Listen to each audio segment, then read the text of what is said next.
अदा शुक्र आ जो बाबा घर में हुयो न तो मुझे चाहते हैं तगिए के यह गलती मां कदे भी माफ न कंदुस।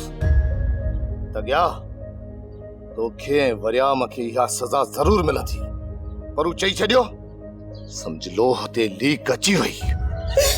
धारिया मर्द वठी जोरिया घर में गिरी आयो उन्हनि मर्दन बाबा के दिखा देना वो के दिखा देना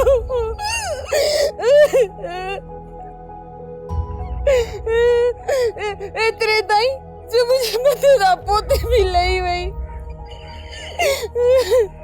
क्षमा भेण तू न रो जालिम पंहिंजे अंजाम ते पहुचण वारा आहिनि असां तो उन्हनि जो घणो ई ख्याल कयो पर हू न मुड़िया।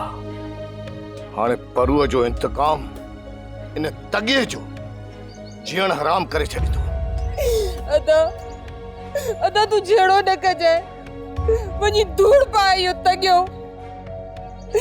अदा तू हिकिड़ो ई त मुंहिंजो सहारो आई जे तोखे कुझु थी पियो त असांजी सार केरु लहंदो। जंहिंजो केर बि न हूंदो आहे न भेण हुनजो रब हूंदो आहे। जेकॾहिं मूं तगिए खे हाणे न रोकियो न त हू घणनि जा घर बर्बाद कंदो। पर अदा तू मुंहिंजो अकेलो भाउ आई।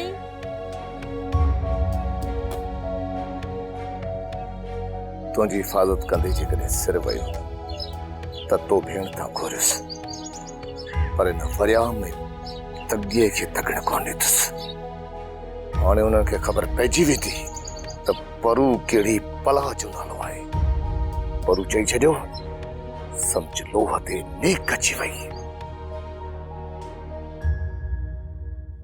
अशू अब अच्छा है पी केड़े सोचन में घुमन छा पे सोची। अमा काफी ॾींहं थी विया आहिनि त प्रिया खे न आहे ॾिठो। अरे अब्बा आज प्रिया याद आई अथई। है हो तो वञी पी जे घर वेठी आहे अथस का गणती घर जी। कीअं न वञी वेंदी अमा असां कहिड़ो प्रिया सां सुठा हलिया आहियूं। अमा सच इहो आहे त मां प्रिया खां माफ़ी वठण थो चाहियां। वो मुंहिंजो नंग आहे प्रिया मासूम आहे। अमा हे अब्बा काॾे वेंदी प्रिया आउं वञी वठी ईंदीसांस। मूंखे लॻे थो इन घर में कान रहंदी। अमा जेकॾहिं सुठो वर्ताव हुन सां हुजे हा नी त उहो पंहिंजे पीउ जे घर में न वेहे आहे एतिरा ॾींहं। सच त इहो आहे अमा त मां हुनखे नंब ॾिना तकलीफ़ ॾिनियूं आहिनि।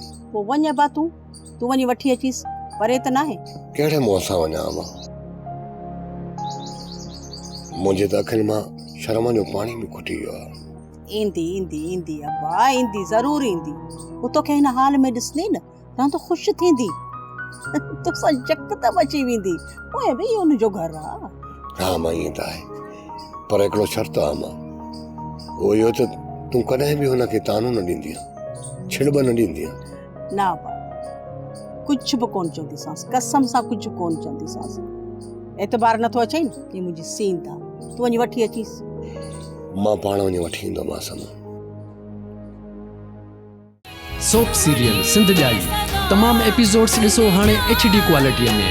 विजिट करियो असांजो YouTube channel Sindh TV HD drama.